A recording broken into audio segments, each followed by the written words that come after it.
რა ხალხი ვიპოვე ახლა რა ხალხი დახოცეს მიხეილ ჯავახიშვილი, დიმიტრი შევარდნაძე, პეტრე ოცხელი, ტიციან კაბილი, სანდრო ახმეტელი. თავში არის კათოლიკოს პატრიარქი კირიონი ჩემავატა. კითხვის დასაგებია და უკაცრავად. ამბროსიხელაია არ წერია, მაგრამ ამ რეჟიმს შეეწირა. და რამდენი ასეთია კიდე და წარმოიდგინეთ ბატონებო ახლა აქ ვიღაც მაგალითად ვარლამ კაპანაძე არაჩვეულებრივი ადამიანი იქნებოდა ალბათ, მაგრამ პირადად მე არაფერს მეუბნება ესახელი და გვარი.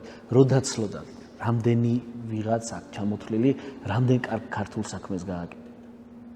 არ მინდა შემეშალოს, მაგრამ მე ვფიქრობ, რომ იმ დროის რეპრესიებში და შემდგომში კიდე უფრო მეტი ადამიანია. კი, ბოლოში 3 წერტილით თავდება და ალბათ მაგას გულისხმობს სტატია. უამრავი, მეც ხო რამდენი წმენდა იყო ბერიას დროს. რამდენი. დიდი მსხვერპლია ჩვენ ქვეყანას.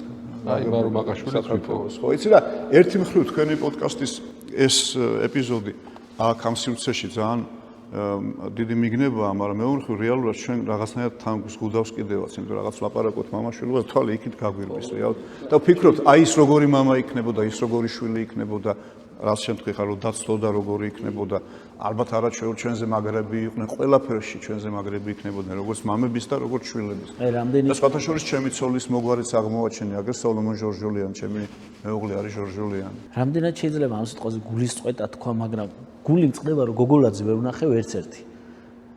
ეგ ვეღარ თქვი ხმა, მაგრამ ხო, აი რამდენად შეიძლება ამაზე გულისწყეტა ითქვას, რამდენად სწორი სიტყვა, მაგრამ ვერ ვნახე და არა, ის ხალხია და ვინც რა. ესენი რო არ ყოფილიყო მართლა ვერ ვხვდებოდით ალბათ რა. მაყურებელი ვერ ხედავს, მაგრამ ჩემს წინ დგას, არ ვიცი ამ იარაღს რა ქვია, რითაც მაქსიმის კალიბრის ავტომატი, ის ხა ტყვიამთქვევია, ხო? ტყვიამთქვევი, ხო. მაქსიმ კასრო ეძახდნენ, ეგ არის. ჩაპაევი რო იჯდა ხოლმე იმ ფილმიდან, ხო? რითაც მოხდა აი ამ ვაგონში ხალხის დახვრეტა და დაცხრილვა და რაღაცნაირად იმდენად უსიამოვნო განცდა მოდის აქედან. რომ ამ რაღაცა დანადგარმა თუ ადამიანის ხელით შექმნილმა საშინელებამ შენი თანამემამულეები დახოცა.